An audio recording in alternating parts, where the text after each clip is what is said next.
예, 주라식 파크가 생각나는 시그널 음악인데요. 사실 오늘 저희가 얘기할 부분 새롭게 선보이는 코너죠. 우리 시대 그리고 우리의 정치 지금 판에서 객관적으로 해안을 통해서 판단을 해주실 분한테 지금 현재의 상황 직접 들어보는 멘토 가라사대 순서입니다. 오늘 멘토 가라사대 오늘 모실 멘토는 중앙대학교 이상돈 명예교수십니다. 교수님 안녕하세요. 네, 안녕하세요. 예. 네, 오랜만입니다. 예, 우리 청취자 여러분도 너무나 잘 아시겠지만 이상돈 교수님은 또 국회의원도 지내셨고 하기 때문에 객관적으로 진짜 이 시대에 있어서의 가장 중요한 정치적 멘토 중에 한 분이신데 오늘 또 마침 모시고 이거 웃으면 안 될지도 모르겠는데 네. 모시기로 했는데 어제 또 막 난리가 났어요. 네. 어떻게 보십니까? 그 대통령실과 한동훈 비대위원장의 갈등이요. 저는 이런 일이 또 발생할 수도 있죠. 그리고 이제 물론 이미 이제 발생했으니까 그건 그거고 앞으로 어떻게 되느냐 문제인데 이걸 기회로 해서 한동훈 위원장이 그야말로 더욱더 자리를 공고히 한다고 보는 사람도 있고 굉장히 흔들린다 이렇게 보는 사람도 있겠는데 이게 이렇게 총선이라는 게 말이죠. 대선보다는 너무 복잡합니다. 예. 그 많은 후보를 내야 되고 그 과정이 복잡다단하잖아요. 온갖 정상적으로 해도 아주 험난한 과정을 가는 건데 처음부터 이렇게 흔들려 버리면은 과연 이게 선거를 제대로 하겠느냐 하는 이런 좀 걱정이 들죠. 예. 근데 그 선거를 제대로 하겠느냐 이게 근데 이게 한동훈 만일 말이에요. 네. 진짜 국민의힘에서 대통령실에서 한동훈 비대위원장의 사퇴를 요구했고 그래서 만일 한동훈 위원장이 어쨌든 만일 사퇴하게 된다면 사태가 더 커지는 거 아닙니까? 더 커지죠. 더 커지는데 이제 그런 경우에 그러면 대안이 있느냐? 우리 한번 보면요.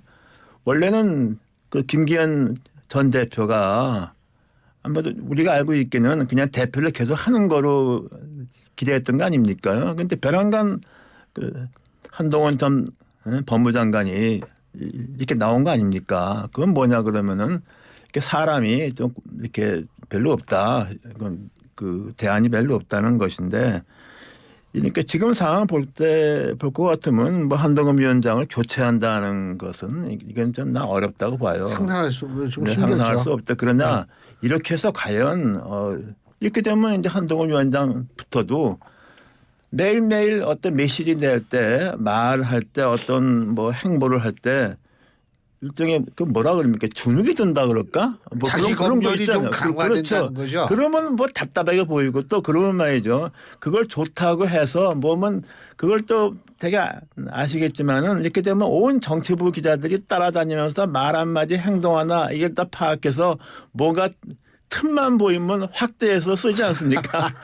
그러니까 에브리데이 이렇게 되면은 과연 이게 그 선거를 제대로 할 수 있느냐는 이런 좀 걱정이 드는 겁니다. 그러니까 이게 이런 식으로 해서는 안 되는 거죠. 기본적으로. 근데 개혁신당의 이준석 대표는 그런 얘기를 한 모양이더라고요. 현 정권이 2012년 총선을 모델로 해서 전략을 상당히 공부하고 있다. 그런데 그때 당시에 교수님께서 새누리당 비대위원이셨잖아요. 네. 예? 그러면 그때를 모델 케이스로 했다라면 지금과 그때를 관통하는 공통점이 뭐라고 보십니까? 하나도 없다고. 하나도 없다. 난 그래서 예. 제가 보셨나 모르겠는데 거의 한 달 됐나요? 한국일보에 제가 한 달에 한 번 칼럼 쓰는데 예. 근데 박근혜 비대위는 성공하지 않았다는 제가 칼럼을 썼어요. 왜냐 그러면 박근혜 비대위를 근데 선거는 이겼잖아요. 선거는 이겼지만 그건 일종의 전투에 한 번 이긴 거죠. 대통령 뽑아놨더니 탄핵당했잖아요. 그리고 비대위에 참여했던 전하 또 김종인 위원장 다들 2010년 총선에 반대편에 섰고 탄핵할 때 다 탄핵하지 않았습니까? 예. 또 뭐냐 그러면은 그때 보면요 박근혜 비대위를 촉발시킨데 가장 그 계기를 만든 사람이 유승민 최고위원이었어요. 예. 그만두는 바람에 유승민 의원도 탄핵 하지 않았습니까? 예. 그러니까 그게 어떻게 성공한 거예요. 그리고 내가 그래서 그 방송에서 뭐 박근혜 비대위를 뭐 따라야 된다 하는 뭐 얘기하길래 이제 속으로 내가 또 웃었다고. 저 사람들은 뭘 아는 게 없구나 말이야. 그리고 전혀 다른 게 우리가 보면요 노태우 대통령과 김영삼 대통령으로 정권이 예. 재창출했지 않습니까? 그 정권 말기에 그야말로 김영삼 대통령이라는 그 당시에 그야말로 정치적 자산이 탄탄한 분 아닙니까? 예. 그렇게 해서 대표가 되고 노태우 대통령은 임기 말기고 그러니까 완전히 모든 권한을 준 거 아닙니까? YS한테. 네, 그렇죠. 또 하면 이제 이명박 정권 마지막에도 뭐 이명박 정권 자체가 그냥 뭐 막 흔들렸잖아요. 예. 뭐 그러니까 그 박근혜 비대위원장에서 모든 걸 그 정권을 하고 그리고 그래서 말하자면 공천 뭐 또 그런 또 공천 그렇게 했지만 또 내락적으로 보면은 그 당시 박근혜 위원장이 공천할 때 그래도 이명박 당시 대통령을 상당히 배려한 부분도 있어요. 아 박근혜 당시에 당시 비대위원장이 비대위원장도 네, 그것도 이명박 대통령을 배려를 좀 했다. 그러니까 이명박 본인이 아니라 예. 이명박 대통령이 좀 뭐 청가한 사람이랄까 그쪽 사람이랄까 그런 것도 좀 이렇게 좀 일부 반영을 하고 예. 새로운 사람도 좀 들여오고 그게 말하자면은 정치적인 어떤 영어라면 스킬이랄까 하는 예. 것이고 또 하나는 박근혜 당시 위원장이라는 게 정치적 자산이 있는 사람 아닙니까? 예. 자기 계파에 관한 의원들도 있고 또 무엇보다도 탄탄한 그 부친과 모친의 그 이어오는 그런 정치적 자산이 있기 때문에 또 뭐나 임기 말기고 또 하나 이명박 대통령이 그야말로 뭐 또 쉽게 말하면 나를 밟고 가라 하는 식으로 다 인정해 준 거 아닙니까? 예. 아 그때 제가 비대위원 돼가지고 나중에 와서 그 이명박 정권 실세였던 이재호 의원 물러나라 그래도 나 멀쩡했잖아요. 예. 그게 그 차이 그러니까 그때하고는 닮은 게 하나도 없어요. 그러니까 완전히 잘못 얘기하는 거야. 알지도 못하고.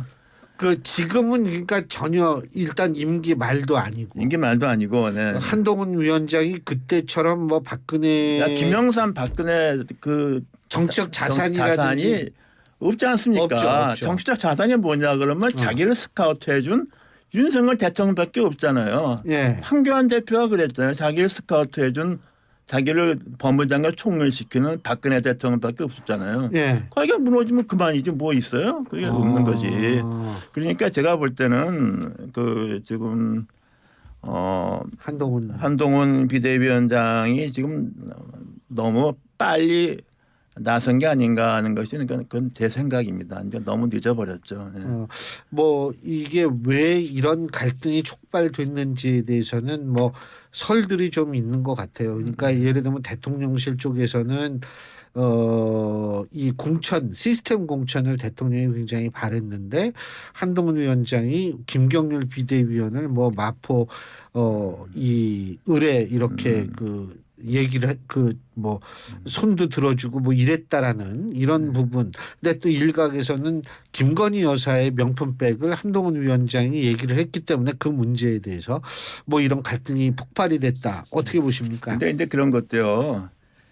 그러니까 이제 한동훈 위원장이 자기가 선거를 한 번도 안 치러봤잖아요. 선거를 지휘해 본 적도 없고 지금 해본 적도 없고 그리고 또 말하자면 이게 밖에서 보는 것하고 실제로 정당 시스템에 들어가서 하면 이 공천이라는 이게 아주 이게 뭐 이게 정말 이거 우리가 정치 개혁하면 이거 없어야 된다고 공천이. 근데 공천이라는 과정이 얼마나 복잡하고 예민하고 민감하고 이게 이런 거라는 거에 대한 그걸 좀 알았으면 이렇게 쉽게 얘기를 안 한다고. 그게 뭐냐 그러면은 정치적 오리엔테이션 훈련이 없지 않습니까? 왜냐하면 이게 별거 아닌 것 같지만 그래도 선거도 한번 치러보고 당의 어떤 지도부에 있어서 그런 걸 좀 겪어보고 이런 걸 해야 되는 거예요. 근데 그건 제가 좀 생각했던 거였어요. 그때 아닌 게 이게 너무 쉽게 생각하는 거죠. 그래서 맨날 무슨 너 옷을 뭘 입었다, 뭐 커피를 들고 왔다, 뭐 도넛을 그런 거 하면 됩니까? 통킨도 그거 아무것도 아니야 그런 거 진짜. 그러니까 이게 정치가 뭔지에 대해서 좀 훈련이 좀 부족한 사람을 대통 너무 큰 자리에 앉힌 게 아니냐 나는 그렇게 생각. 그래서 오히려 나는 또 한동훈 비대위원장 이 너무 늦었지만은 난 제 생각에서는 그 법무장관을 좀 더 하는 게 낫지 않았을까 하는 게 뭐 아니면 이번에 총선을 나오든가 뭐 근데 임기권 우리가 얘기할 필요가 없죠. 그 지금 일단 그 원인이 무엇인가에 대해서는 설들이 분분하지만 중요한 것은 김건희 여사 명품백 수수 논란이 어떤 식으로든 정리를 하고 총선에 임해야 된다는 목소리가 있고요. 뭐 이거 김건희 여사는 피해자이기 때문에 피해자가 사과하는 거 봤냐라는 주장이 있는데 교수님께서는 어떻게 판단하십니까? 글쎄 뭐 판단이라는 게 당위성을 얘기하는 것은 우리가 의미가 없잖아요. 예. 그러니까 저 같으면은 그걸 뭐 좀 더 그 좀 유연하게 그렇게 받아 갔어야지. 그 특히 보면 말이죠. 당 대표는 야당 대표가 진짜 대표입니다. 그렇잖아요. 여당의 지도자는 누구예요? 대통령이지. 네. 그러니까 그거를 혼동하면 안 되는 거죠. 그러니까 자기가 비대위원장이고 대표든 간에 여당의 그 리더가 되면은 그 한계점을 인식을 하고 그것을 받아들이면서 거기 속에서 어느 정도 자기의 또는 그 나아갈 길을 갖다가 이렇게 좀 뭐라 그럴까요? 타협돼 가면서 이렇게 좀 사겨가면서 뭐 그런 것이 필요한데 뭐 이번에 보니까 뭐 이렇게 한동훈 위원장 발언도 그렇지만 그 발언 나갔다고 또 누가 또 톡 튀어나와서 더 세게 발언하고 막 그러더라고. 그게 너무 좀 아니죠 그런 게. 그건 그 여당에서 하는 왜냐하면 이게 현재 임 대통령이 임기가 좀 창창하잖아요. 그런데 이런 상황에서 제가 볼 때는 그런 사람들이 볼 때 정치적으로 좀 미숙했다고 저 생각합니다. 그 또 하나는 지금 한동훈 비대위원장 좀 전에 2부에서 이제 태영호 국민의힘 의원이 나오셔가지고 한동훈 위원장 없으면 이준석 대표의 주먹이 다 가가지고 힘들어질 것이다 이런 얘기를 했는데 동의하십니까? 그 무슨 말인지 모르겠네. 그게 뭐 그렇다면 결국 무슨 말이야? 한동훈 대표를 갈아도 된다는데 이준석 때문에 못 간다는 얘기잖아요.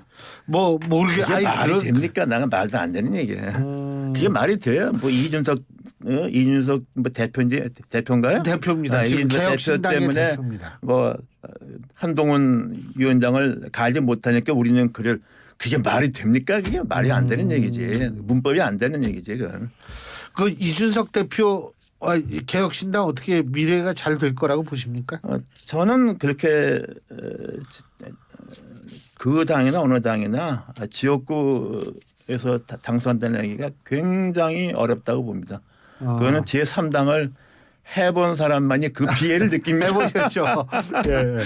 그거 쉽게 하는 거 아니에요. 그리고 우리 같은 상황에서 그 지역구에서 특히 수도권 지역구에서 제3당이 의석낸다는 건 너무 어려워요. 너무 어렵고 이제 2016년에는 호남은 저기 없잖아요, 사실상. 그렇죠. 없으니까 이제 거기서 그야말로 그 당시는 호남 유권자들이 유권자로서의 행사를 했죠. 본선에서 선택을 했잖아. 이게 얼마 만에 있는 일이야. 그렇죠. 그러니까 우리나라 공천 시스템이 굉장히 잘못된 거예요. 그래서 그런 지역적인 기반이 없이 소선구제에서 제3당 4당이 지역구 의석을 낸다는 것은 굉장히 힘듭니다. 네. 이낙연 전 대표 신당도 마찬가지일까요? 마찬가지죠. 거의 뭐 수도권에서 의원에서 이제 호남 쪽은 그래도 좀 글쎄 모르는데 과연 그 당시 2016년에 사실상 안철수 대표는 호남도 아닌데 그렇죠. 그런데 이제 거기서 뭐 이상하게 무슨 뭐 당시 그는 반문 정서 뭐 이런 게 있었어요. 그것 때문에 이제 어떻게 그 바람을 타서 그래서 이제 또 그 당시 이제 이른바 주류에서 다선 의원들을 공천을 안 주려고 그랬잖아요. 예, 그런 예. 사람들이 대거 나와서 국민의당 입당을 해서 그러니까 아무래도 이제 지역 기반이 있으니까 그래서 당선자가 많이 나왔죠. 그런데 제가 보기에는 또 이낙연 신당은 그때처럼 호남 바람이 이렇게 세지는 있지는 않은 않다고 봅니다. 네. 그러면 상당히 쉽지 않다는 거죠. 지금 국민의힘 내부 이런 국민의힘에 있어서의 그리고 대통령실과 국민의힘에 있어의 갈등이라는 게 상당한테 나름대로 영향을 주지 못할까요? 어떻게 보세요? 3당의 영향은 나는 그렇게 크지 않다고 보고 저희가 이제 만일에 이게 잘 부드럽게 안 가면 스무스하게 안 가면은 그럼 뭐 2016년에 옥새 들고 나르세요 뭐 이 파동 김무성 대표. 그다음에 2020년에 그 공천 예. 딱 제멋대로 한 거 아닙니까? 그래서 어떻게 그 120선에 그 마지노 나선이 깨집니까? 예. 그래서 그냥 그런 전철을 밟는 거죠. 그러면 그 반대 효과는 이번 같은 경우는 그냥 민주당이 많이 가져간다고 봐야죠. 그거를 과연 제3당이 가져가려 그러면은 상당히 3당이 뭐든 인물이랄까 뭐 정책 비전 또는 집권 가능성 여러 가지 뭔가 좀 보여야 되는데 이제 좀 그런 것 그렇게 저는 그렇게 보기 좀 힘든 것 같아요. 참 그 민주당 말씀하시니까 제가 한 가지 궁금한 게 지금 민주당에서는 대통령의 당무 개입 이거 헌법 위반이다, 법 위반이다 이런 입장인 것 같은데 선거 개입이라고 그럽니다. 총선 개입. 법학자시니까 교수님께서 어떻게 보세요? 아니 그게 좀 뭡니까 윤석열 대통령이 그 당시 중앙지검장인가요?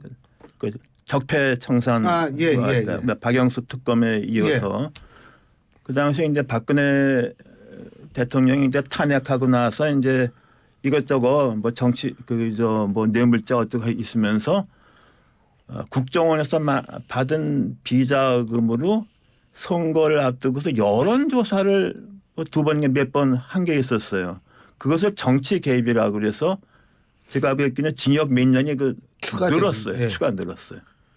그거 보면은 그리고 노무현 대통령이 탄핵 걸렸던 게 바로 이건데 그거 말 한마디 한 거예요. 그렇죠. 그 뭐 우리 쪽이 이겨야 된다라고 그걸 가지고서 탄핵을 좀 무리잖아 솔직한 얘기로. 그리고 근데 이제 우리 법이 너무 좀 이상을 추구하게 돼 있죠. 대통령이 정치적인 집인데 어떻게 이 정치 관여하지 말라는 법인데 그래서 이제 대통령이 직접 선거 유세 같은 건 할 수가 없는 거죠. 그런데 이제 과연 어느 대통령이라고 해서 여당의 무슨 후보니 이런 거 할 때 전혀 관여하는 사람이 한 명 있었습니까? 우리 뭔가 그러나 그것이 자연스럽게 하거나 이렇게 거칠게 하는 건 없죠.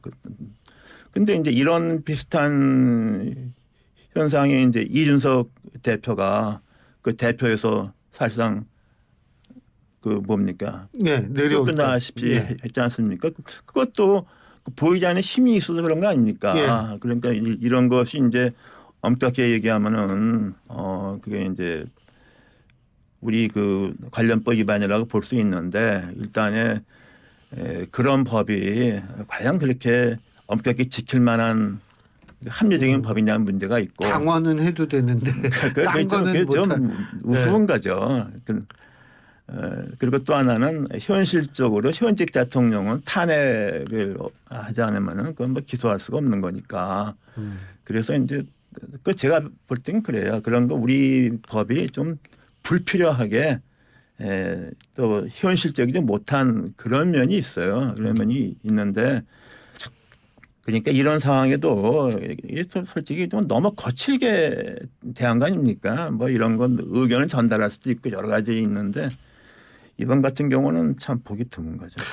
이준석 대표가 얘기하는 것처럼 그 약속 대련 뭐 이렇게 서로 좀 짜고서 이렇게 보여주기 식으로 보여줬다 뭐 이런 얘기를 했는데 뭐 그렇게 한 것 했다. 지금 이것만 해도 벌써 지금 상처를 많이 받은 거잖아요. 양쪽이 다 받은 거죠. 그렇지, 양쪽이 다 받은 네. 거죠. 근데 양쪽이 다 받아도 이미 대통령보다는 한동훈 위원장이 더 많이 받았다고 봐야죠. 대통령은 어차피 뭐 임기는 있는 거니까. 그러니까 이게 그래서 그 선거도 한번 치러보고 의원도 한번 해보고 선출직을 해본 사람이 정치를 해야 되는. 한동훈 위원장 계속 갈 거라고 보시죠? 만일에 한동훈 위원장이 그야말로 박차버리고 나와버리면은 그 본인한테는 더 플러스가 될 수 있죠. 조금 위험성은 있지만은. 국민의힘은요. 근데 그거는 이제 모르는 거지 그냥. 근데 그런 일이 있겠습니까? 그 탈당을 해버리고 무슨 무서워서 나가겠다 뭐 이렇게 할 것 같으면 그 보통 일이 아니죠. 그렇게 되면 뭐 국민님 자체가 흔들리죠 그냥. 근데 그런 그것까지는 안 갈 것이다. 것까지 할 수 있을까? 잘 알겠습니다. 앞으로도 좀 저희한테 좋은 말씀 좀 많이 해주시고요. 오늘 말씀 여기까지 듣겠습니다. 고맙습니다. 네. 예, 지금까지 중앙대학교 이상돈 교수였습니다. 신유의 뉴스 정면 승부 3부 순서는 여기서 줄이겠습니다. 잠시 뒤 4부에서 뵙죠.